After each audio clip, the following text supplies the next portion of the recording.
number of weeks ago, we had the opportunity to go back to visit the family farm in the Ozarks and to spend some time with my grandparents. Our three boys, Corrine and I, took the boys. They got to visit with great-grandpa and great-grandma and visit with some cousins that they had not seen for quite a while.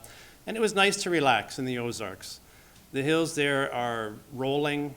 They call them the Ozark Mountains, and I thought they were, until we had the opportunity to live in BC for a while and go back and visit. They were no longer mountains. They were nice hills, but they are beautiful. And it was nice to sit, relax, talk.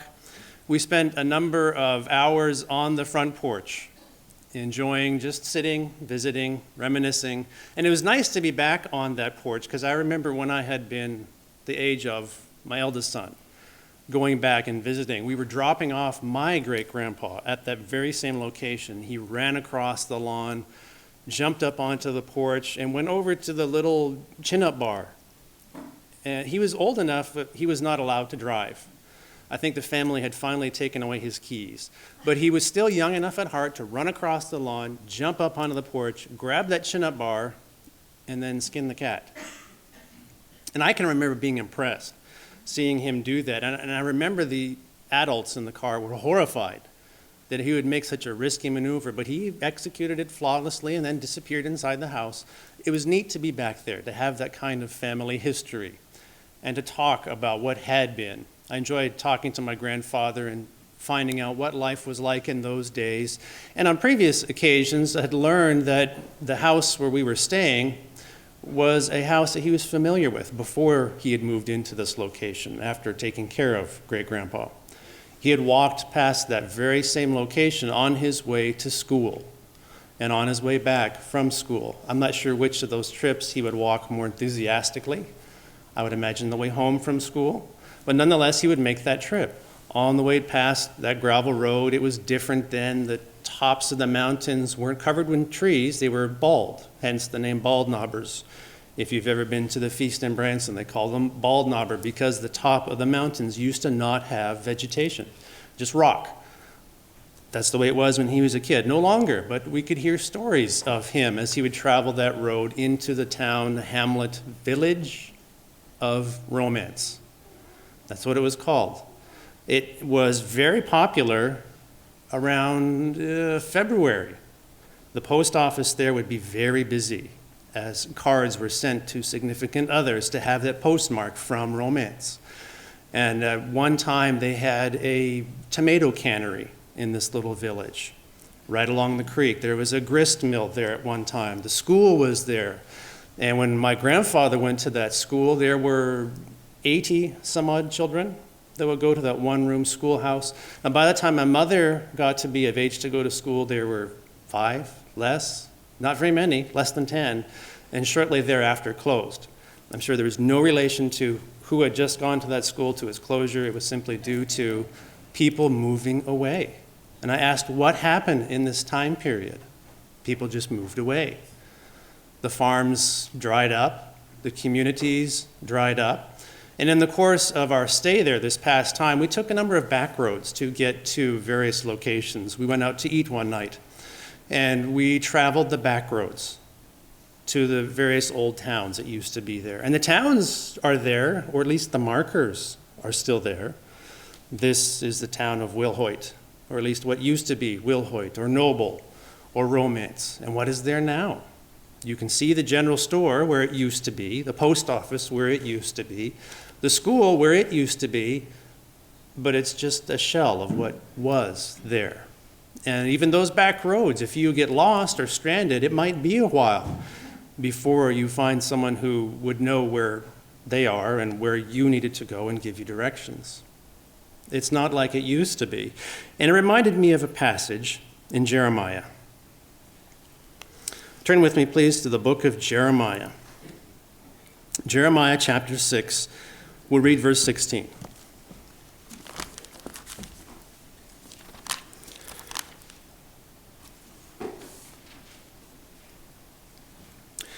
Jeremiah 6:16. Not an enviable job, Jeremiah and the other prophets who were patriots for their nation having to deliver these kind of messages to the people. But this is what God assigned them, and this is what they did. Verse 16, thus saith the Lord.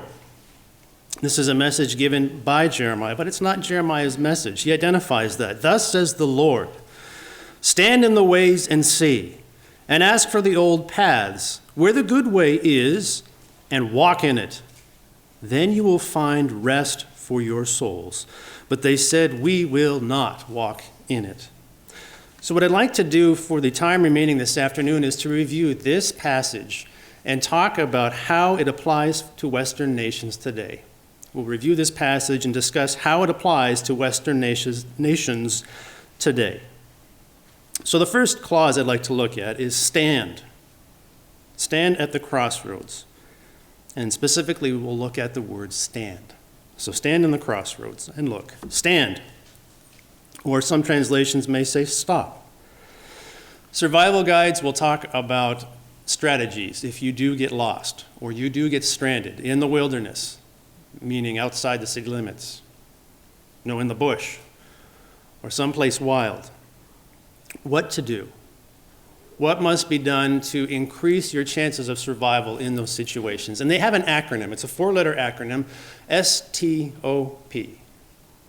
The first letter is S, and it stands for, believe it or not, stop, which I find terribly confusing. Stop, first letter is S, stands for stop.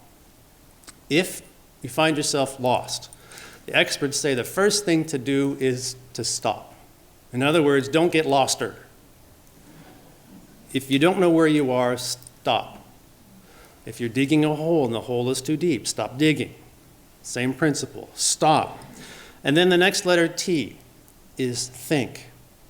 It's very easy when becoming lost to become emotional and to understand, I am lost here.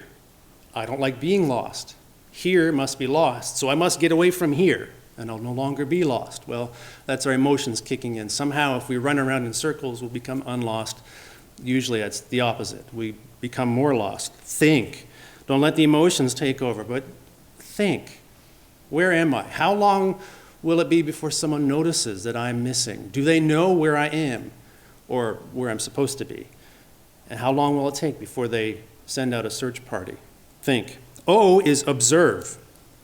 And this is an important one because it will help identify what the most immediate needs are. Is it getting dark? Is there a storm on the horizon? Am I hurt? Will I be thirsty soon or hungry? Will I miss my DVR show? Observe is good because it helps with the last P is plan. Plan. Now that you've observed, what do I need to do? Now, how am I going to accomplish it? I'm hungry. What can I do? Do I have any rations with me? Water. Where is the closest source of water? So stop, and in this case, stand at the crossroads. This implies that as a nation, at some point, a nation will come to realize we're lost. We're not going where we thought we were going. We're certainly not where we need to be. What do we do now? God says, stand. There was a couple years ago, maybe you came across this, a story of Albert and Rita Chrétien. They were from BC and they're traveling to Las Vegas for a trade show. And they decided to take their van. It was a passenger van. And they were using GPS to get to Las Vegas. And if you have ever used GPS as your means of navigation, you know it's always right. For these folks, it actually turned out to be deadly because the route took them over a mountain pass that was good most of the time in the summer, and it was definitely fall towards winter at this time. For a proper vehicle, maybe a 4x4, they had a van. And they got further and further away from civilization. The road got more and more narrow, the terrain more rugged, and finally they got stuck up to their back axle in mud, and they couldn't move. They couldn't go forwards, they couldn't go back. Temperature starts to drop, they're in the high plains, and at some point, after a couple of days, the husband decided to leave with the gas can. He took the GPS with him, with the battery, and was headed for town, some 6 miles away. He never made it. Battery ran out on the GPS, snowstorm came in, and he succumbed to the elements. She thought she was going to similarly expire. She had a note written down for her family as to what they were trying to do, her name, the address, the fact that they had run out of electricity on their vehicle. The husband went for gas on this date, hasn't returned. Thankfully, she was found by some hunters and was taken into the hospital. She did recover. She was right on the envelope of surviving, but she did make it.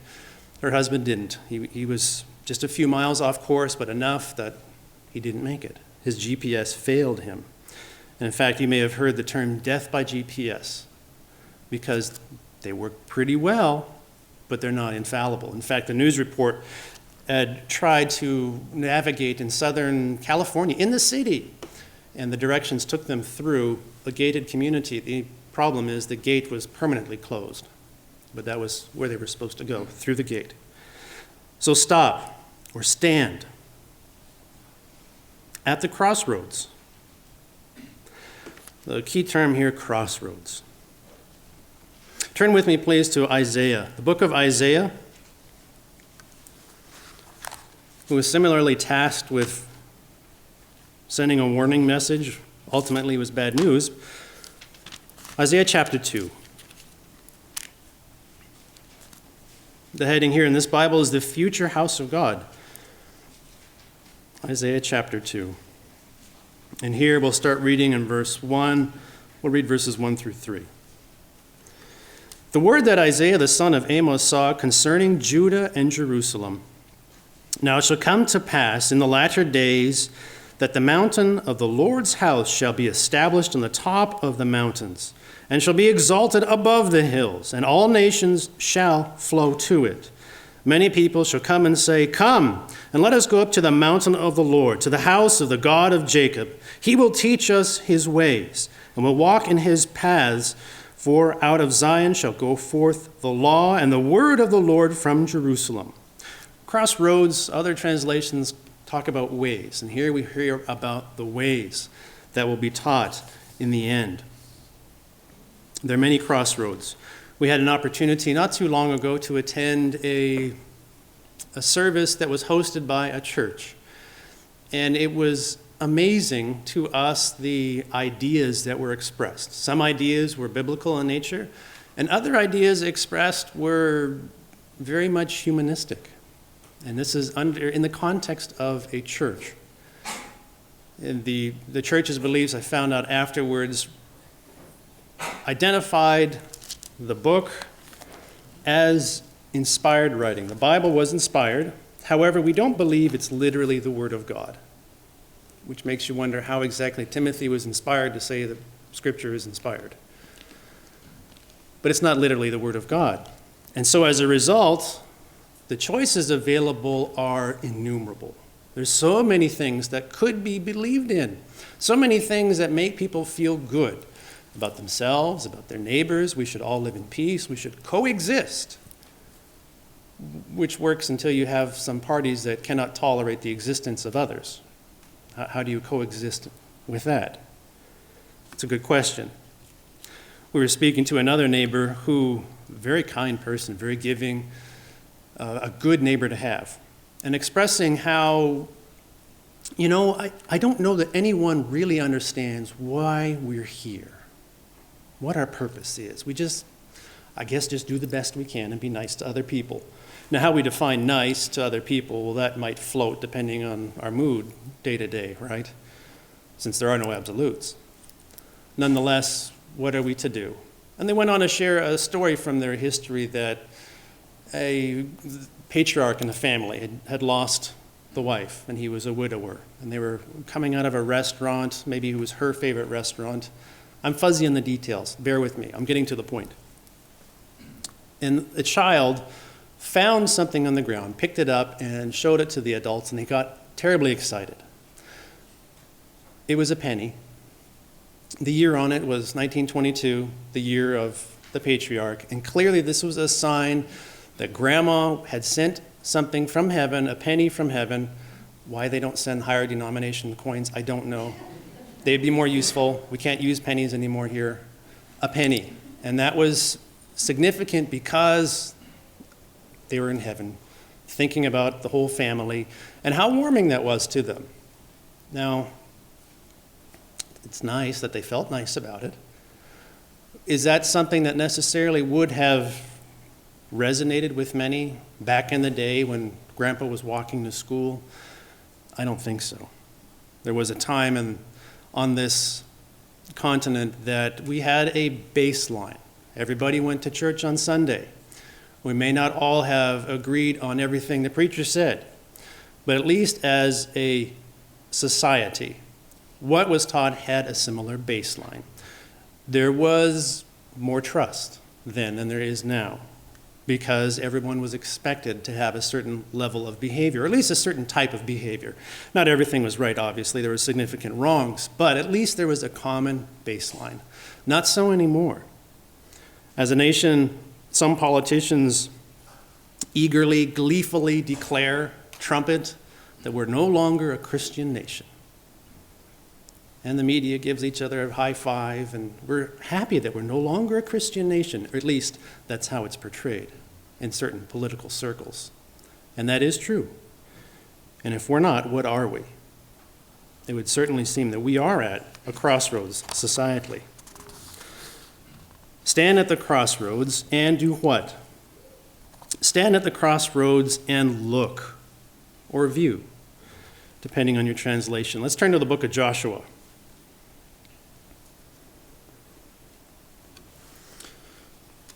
Joshua chapter 2.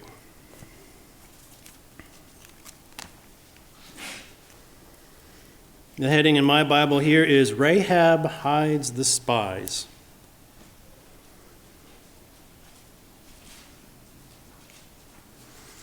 Starting in verse 1. Now Joshua the son of Nun sent out 2 men from Acacia Grove to spy secretly, saying, Go view the land, especially Jericho. They were on a reconnaissance mission. And he sent them to go check out the land, cross the river, pay the toll, I don't know what was there, and to view the land, especially Jericho. What were they to look for? Were they just to get a tourist map of the town, find out where the best falafel hut is and what the combo meal pricing would be? What were they there for? How detail-oriented were they to be? It's the same word. Stand at the crossroads and look. View the land. It's the same word. How studious were they supposed to be? And what were they supposed to look for? A casual glance? Or were they to bring back a very detailed report? Strengths, weaknesses, benefits, threats. What were they supposed to look for? It's the same word. The warning that is given to Jerusalem at the time, and the same warning that is applicable to Western nations today. Look at these crossroads. Where do they go? What is the end result of these crossroads? Do we not have history books to tell us where some of these go? Look. I enjoy reading Louis L'Amour novels, and over the years, I've gone through most of them and enjoyed almost all of them. Some I found very good. There's 1 or 2 I don't care for at all, but there is a theme that comes up time and again, and he talked about it in his autobiography. Let me read an excerpt from his autobiography. He's talking about stories. They're out there by the thousands, wonderful stories. Many have never gotten into histories or history books, although occasionally told by local newspapers or in privately printed booklets. Stories of wagon train massacres, of buried treasure, gun battles, cattle roundups, border bandit raids. No matter where you go, east, west, north, and south, there are stories. People are forever asking me where I get my ideas. One only has to listen, to look, and to live with awareness. As I have said in several of my stories, all men look, but so few can see. It's all there waiting patiently for any passerby. So God's message through Jeremiah was to look, to view, not a casual glance, but a study. So the second phrase I'd like to look at, ask for the ancient paths. Ask for the ancient paths. And the key word here, ancient. Let's turn to the book of Proverbs. Proverbs 22.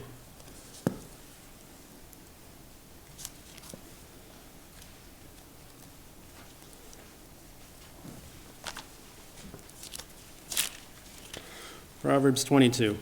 We'll read verse 28. It says, do not remove the ancient landmark which your fathers have set. What ancient landmarks would that have been? Property rights, boundaries, markers that say do not pass. Now, commentaries will talk about what is meant here, also referring back to the Sinai covenant, the book of Deuteronomy, for example. Do not remove the ancient landmark. Do not remove the ancient way of life. Do not remove the ancient boundaries that society used to live by, perhaps. Same word for ancient. The ancient paths, ancient landmarks. And it's hard in our society to really appreciate ancientness. We had an opportunity a week ago, and we visited the Claremont County Antique Machinists Union Collective. I can't remember exactly the club, but it's a group of individuals, and they're dedicated to preserving old machinery. The tractors still have bell bottoms, you know which ones I'm talking about. But some of them were actually steam operated. Big wide tires, balers that were self-propelled. And it was really interesting to see the technology that existed. Some of those guys were geniuses to come up with those pieces of equipment, entirely mechanically run. No little servo motors, no circuit boards, all mechanical. And it's fascinating to me to see what they were able to achieve with that. But in our society, Western nations, how much is ancient glorified? Not so much, I would argue. Each year, there has to be new shoes, running shoes, change from year to year. So much. You have to have a new one every year because the human body's need, it changes from December last year to December this year. You have to have a new shoe. The old technology is obsolete. Your body has changed so much. Or vans, vehicles, they change from year to year, and you have to get the new model year because it's so much better than the one that we sold you last year. That was a piece of junk. This one is tremendous. You'll never need another one if you buy this year's model until mid-year next year, and we'll start pushing the subsequent year because it has to be new. Our clothes, even our gadgets. I think I'm starting to get into the fuddy-duddy range of life. I see the guys in my office getting a new phone every Wednesday, it seems. I've had this almost a year, and I'm getting comfortable with it. I know where everything is. I know where the power button is. It works. I don't need a new one because it'll take me forever to figure it out. But that's what's pushed, isn't it? The new year, the new device, the new gadget. Where is our society's focused on ancient? Has been. But that's not the emphasis God has. He says, ask for the ancient paths. And ask where the good way is. Ask where the good way is.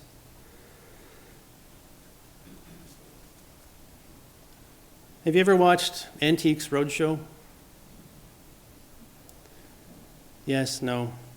Okay. It's a show about antiques, for those of you who haven't seen it, and you're missing out. There are treasures that people bring out of their attic. They take it to these shows and have it evaluated by antique specialists, scholars, and they will identify what it is, and more importantly, how much it's worth. Or is it the other way around? Both, okay. Whatever the case, sometimes people have treasures that they had been using as a soap dish. This is a Ming Dynasty plate. You can't have that at your, you must have this insured, first of all. And I would say at auction, this would go for, and they spout out a ridiculous number. But there are times someone brings in an item that they have treasured for generations. This is an authentic fill in the blank, worth so much, I'm sure, I just want you to validate this for me. And they'll look at it and look at the people and have to give them bad news. Yes, this is old, but I'm afraid to tell you it's an old fake.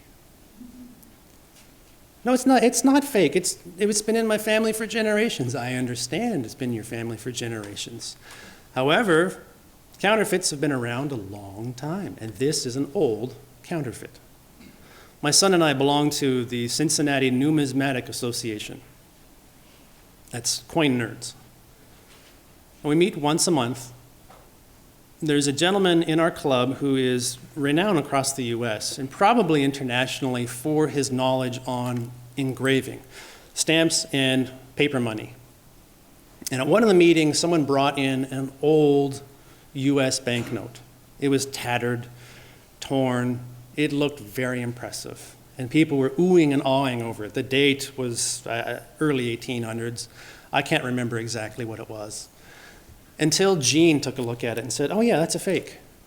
And it blew my mind. How do you know this is a fake just by looking at it? It's old. It's got to be legit. No, there are old fakes, aren't there? So it's not enough just to ask paths. It's important to ask where the good way is. Let's take a look at Job chapter 22. Job chapter 22.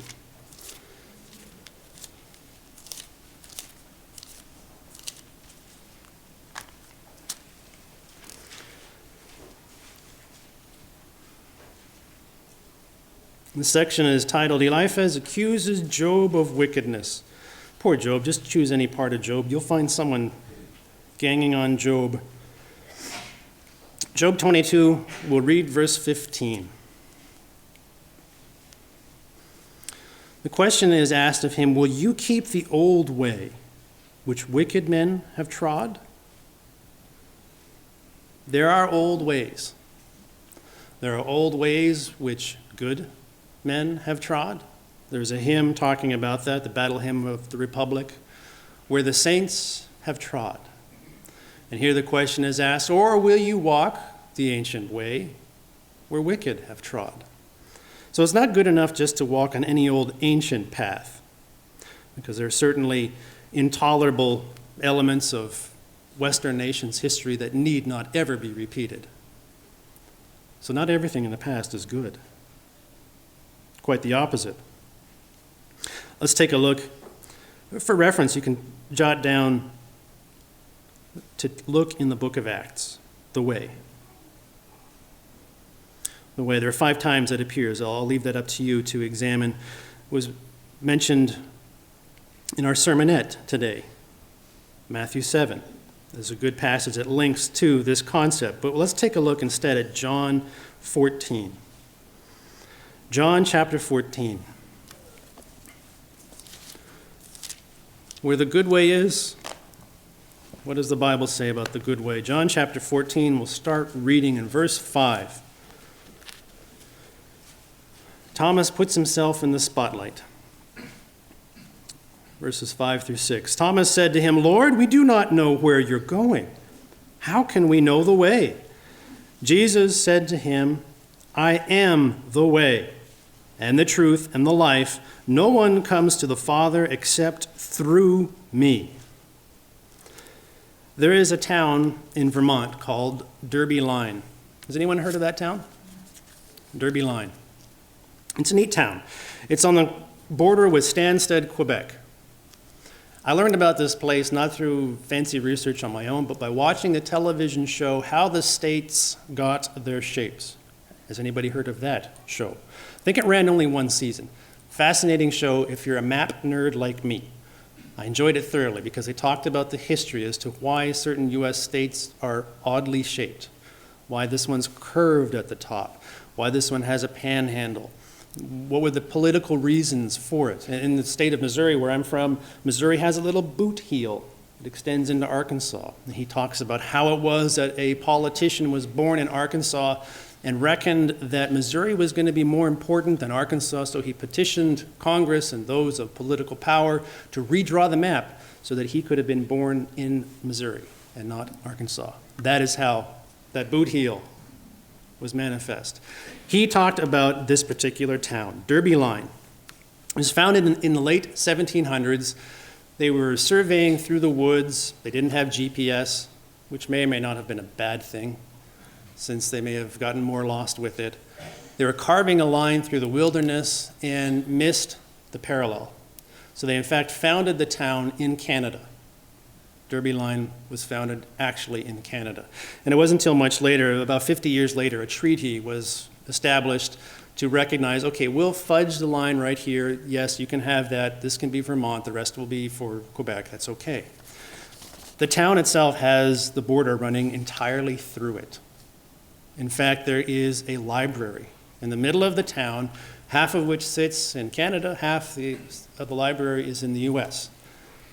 And there's a tape, black tape running, or is it white tape? Some colored tape runs down the middle of the floor showing the border. And you can cross back and forth as many times as you want. However, there are only two doors. One door is from Canada, the other door is from the United States. So it doesn't matter how many times you cross that border going from one section to the other, you must leave through the same door that you arrived in. That's the main rule. And the town is like that. There are streets that run entirely on the border. In the driveway, U.S. cars will be parked. When they come out of the driveway into the street, they're then in Canada and must therefore report to the closest border crossing to tell them that they've crossed the border. And it was only up till 9/11 that people would freely cross the street. They'd grab the newspaper, take it across to Aunt Mabel in Canada, and they'd go across to Uncle Charles' house for dessert in the United States. It wasn't a problem. But not now in post-9/11 security world. The border has been cut off. And people have learned the hard way that you must report to customs and immigration each time you cross into the other territory. You'll get a knock on the door and have a conversation with someone in a suit who speaks very sternly. You cannot do that.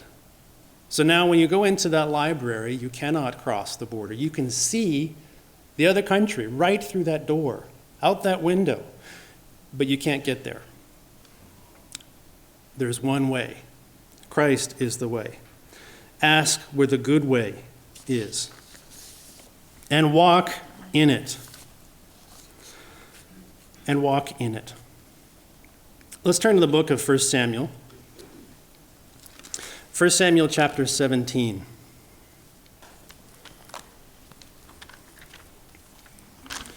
First Samuel 17, we'll read verses 12 through 14.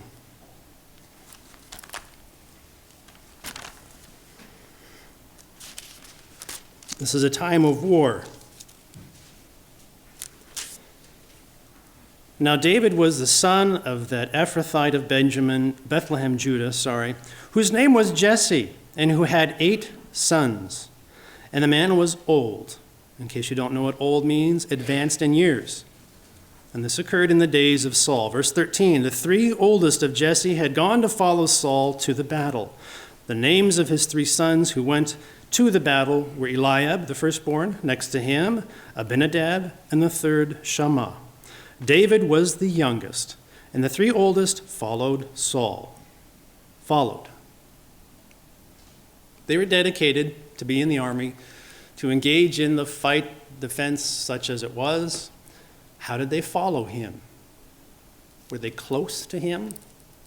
Did they march approximately the same route that he would take? Within earshot, within arm's length? How did they follow Saul? It's the same word. Walk in it, or follow the way. How closely do they follow it? I had my grandfather retell a story when we were there last, just a couple months ago, of a time in the closing part of World War II the captain asked, he was in the U.S. Army, in the 103rd Cactus Division, and he was in the reconnaissance troop and the cavalry. When he signed up, he said, "I like horses." They said, "Perfect, we'll put you in the cavalry," which meant jeeps. It's the logic of the Army, apparently. So he was in reconnaissance. And the captain of the unit ordered the sergeant to recruit 2 volunteers to follow the road down into the German village, to find and secure a house, and to report back. So they had a staging area. The sergeant, my grandfather says many good things about the sergeant. The sergeant, rather than assign volunteers for this job, said, "No, I'll be one volunteer. I need one more volunteer to go with me." My grandfather appreciated that and said, "Hey, since he's willing to put his neck on the line, I will too." He could have easily ordered 2. I'll volunteer as well. So through these woods, they traversed down the road to the bottom. Before the town was a field. And in the field were mines. Now, thankfully, they weren't anti-personnel mines. They were anti-tank mines. They knew about it in advance. They were warned, there's a minefield between you and the town, so walk carefully. And they did. They were easily visible. They were on the surface.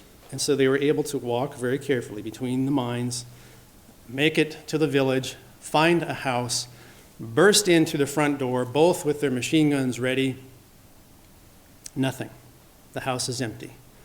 So the sergeant says, "I'll tell you what, I'll stay here. You go back and let the captain know where we are, that we're safe, and we'll fulfill our orders." He started to make his way back, and by this time it was getting dark. Thankfully, it was still light enough for him to see where those mines were located in that field to make it back to his unit. They thought when he returned he was actually a spy, and no amount of convincing would let him go free to make it back to his unit. I'll save that for later. But he did make it back. How carefully did he follow the trail through the minefield? Very carefully.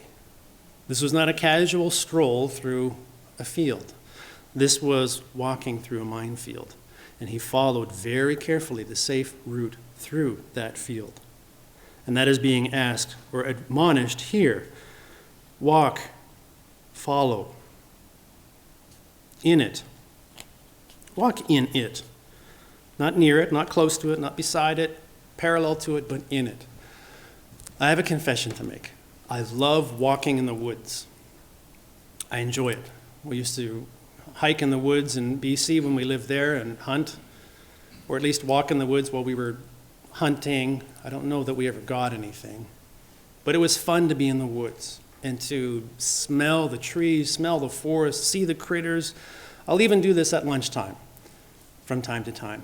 Put on my hiking shoes and walk the trails. There are some marked trails through the woods. Those trails are nice. But I keep wanting to know what's beyond the little ridge that I can't see from this trail, and to see what's on the other side, or to see what's past the ravine. And so I walk on game trails. Not on the walking trail, but on the game trails. This can be hazardous. If there's a problem, who's going to be on that trail? Most deer don't have first aid kits and will not be able to help a hapless hiker who has injured an ankle. But walk in it the good way. And what will be the result of this?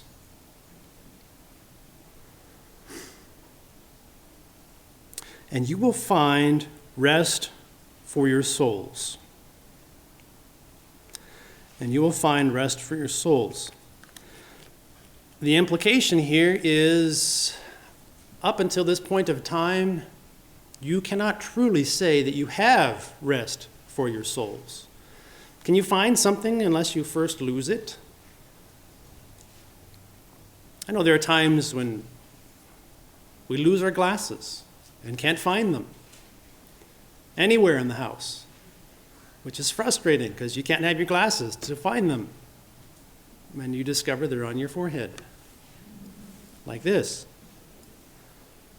You can't find something unless it's first been lost. Let's turn to the book of Luke, Luke chapter 15.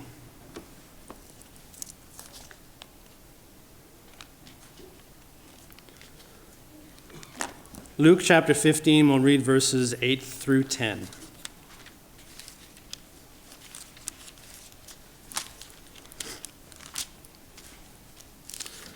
The parable of lost things. And this is a parable of the lost coin. Verse 8, or what woman, having 10 silver coins, if she loses just one, does not light a lamp? She's lost something and she's willing to expend resources to find it. Here she's burning oil.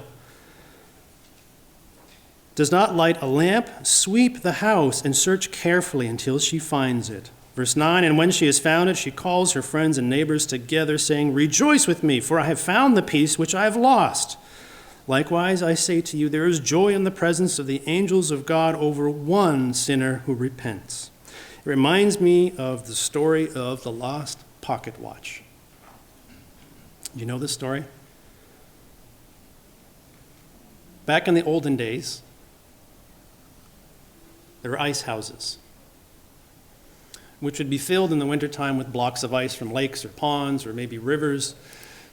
And those blocks of ice would be put onto carts or sleds, and they would be taken to the ice house, which was maybe shorter than a average building, well insulated on the sides. And then layers of these blocks would be put in. Maybe a canvas would be put down on top. And sawdust would be packed down from the local sawmill. Another layer of blocks tightly packed together until it was full. And then that would be used for refrigeration.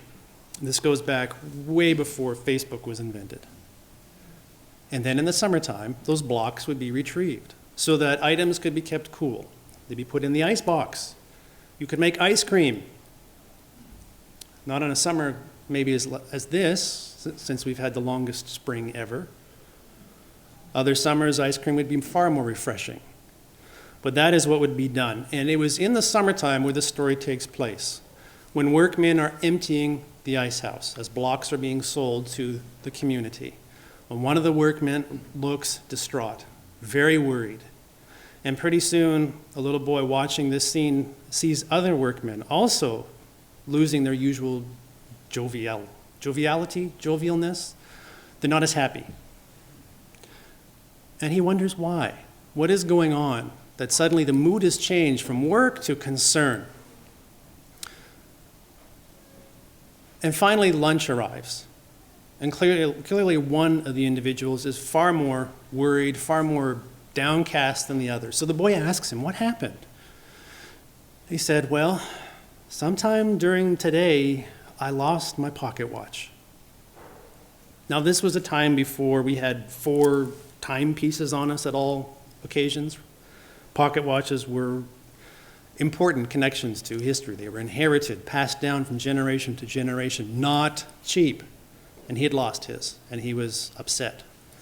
The watch that his dad had given him, that his grandfather gave to his dad, it's missing. And he says, and I looked, and we all looked through the sawdust, we raked, we shoveled, we could not find the watch anywhere. The poor guy was so upset he wasn't interested even in eating his lunch, as hard as he had worked. So the little boy nodded in some understanding. And before long, they were distracted under the tree eating their lunch, and the boy disappears into the ice house, closes the door. And about 2 minutes later, comes out with the pocket watch. And the men are beside them, say, how did you find that? You're just one little kid, implied, not smart. And here we are 4, 5 grown men, and we looked on our hands and knees, used rakes, and we couldn't find it anywhere. How did you find it? And he said, it was simple. I'll show you. So they followed him, and he opens the door and says, see that spot right there? It's nice and clear. I laid down there after I closed the door, and I put my hands on my chest, I closed my eyes, and I laid very still and was very quiet. And pretty soon, I could hear it ticking. Tick, tick, tick, tick. And so I knew where it was, and I found it, and here it is. How can we find something unless it's been lost? And that is what God is told Jeremiah, told Jerusalem, and he's telling Western nations today, you will find something if you find the good way and walk in it. You will find what? Rest for your souls. you'll find rest for your souls. Let's turn to the book of Matthew. Matthew 11, verse 28.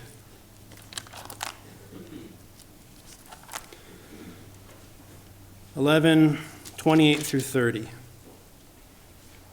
I can't help it. Whenever I read verses like this, I hear the music. Verse 28, "Come to me, all you who labor and are heavy laden, and I will give you rest. Take my yoke upon you and learn from me, for I am gentle and lowly in heart, and you will find rest for your souls." Verse 30, "For my yoke is easy and my burden is light." Rest for your souls. Well, who needs that? I mean, all the Western nations have that, right? Rest for your souls. When we go away for a long weekend, who bothers locking their door? Or at nighttime, who bothers punching in the alarm code? Who locks their vehicle when they go shopping for groceries, even just for 5 minutes? Do we have rest for our souls? How many of us would be working today, busy just like the rest of the week, if it wasn't for the Sabbath? And what a blessing it is to have a day of rest, that we can cease that customary work, the customary hustle and bustle. Although some mornings are more hustlier or bustlier than others to make it to services on time. But the rest of the day is a rest. For our physical bodies, for our souls. Or how about passwords? How many passwords do we have these days? PIN numbers for our cards, for our bank cards, for our credit cards, password for our Facebook accounts, password for our email, password for one for Gmail, one for Outlook.com. And if you get tired of all those passwords, you can have a password safe where you can store all of this. It'll keep track of the website, your username, your password, and it can all be saved and encrypted and kept secure. And you have to have another password to open it up. Do we have rest? Is this working for us? We've lost rest for our souls.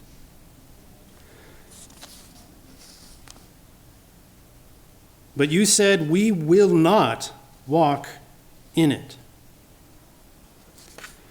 We will not walk in it.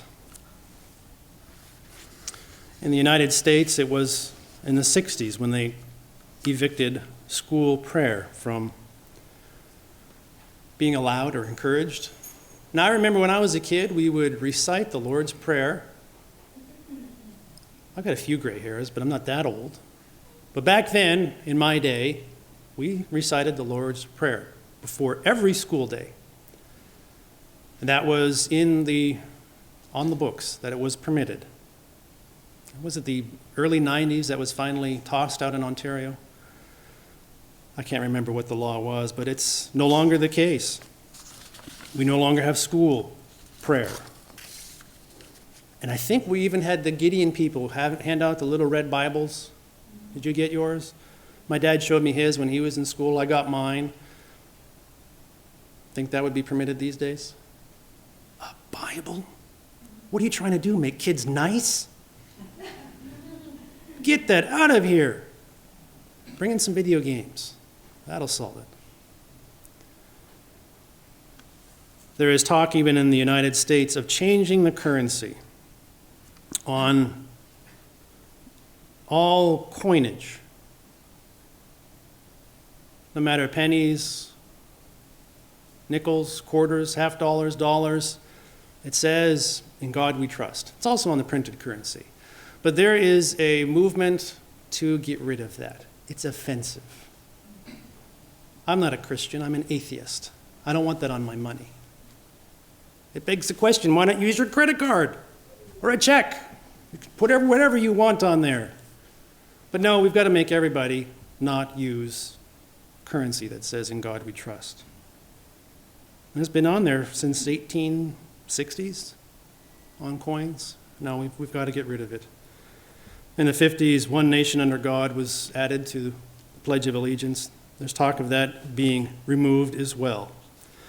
So subtly and not so subtly, as a nation or as a group of nations in Western society, we say we will not walk in it. And what a tragedy. What a tragedy. It did not work out well for Jerusalem, for Judah, for Israel, and it will not work out well for the United States, for Canada, for the United Kingdom, and other Western nations. It will not turn out well. Thankfully, that's not the end of the story, is it? It's not the end of the story. Let's take a look at the book of Micah.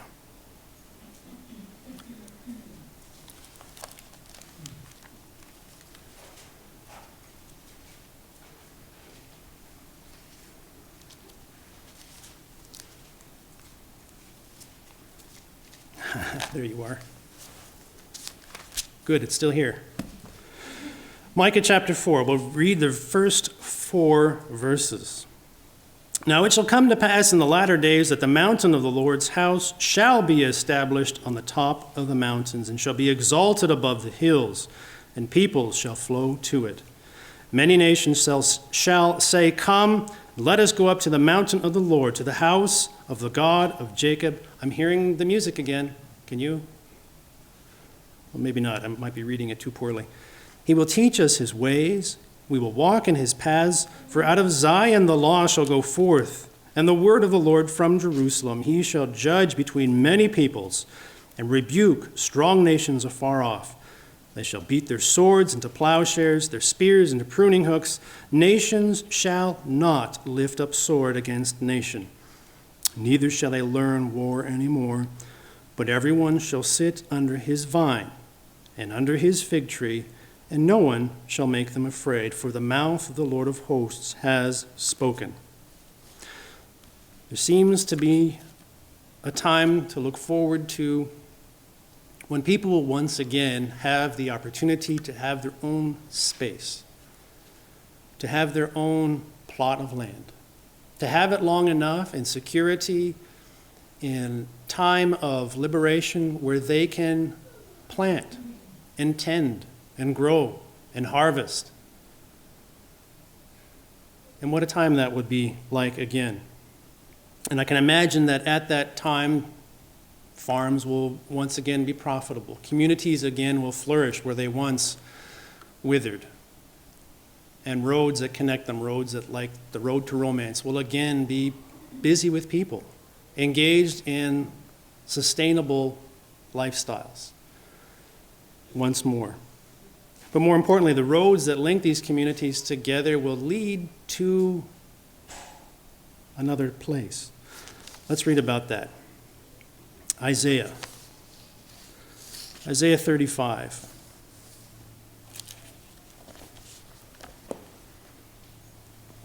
Verse 8.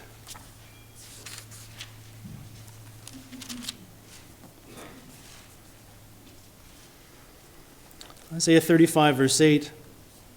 A highway shall be there, and a road, and it shall be called the highway of holiness.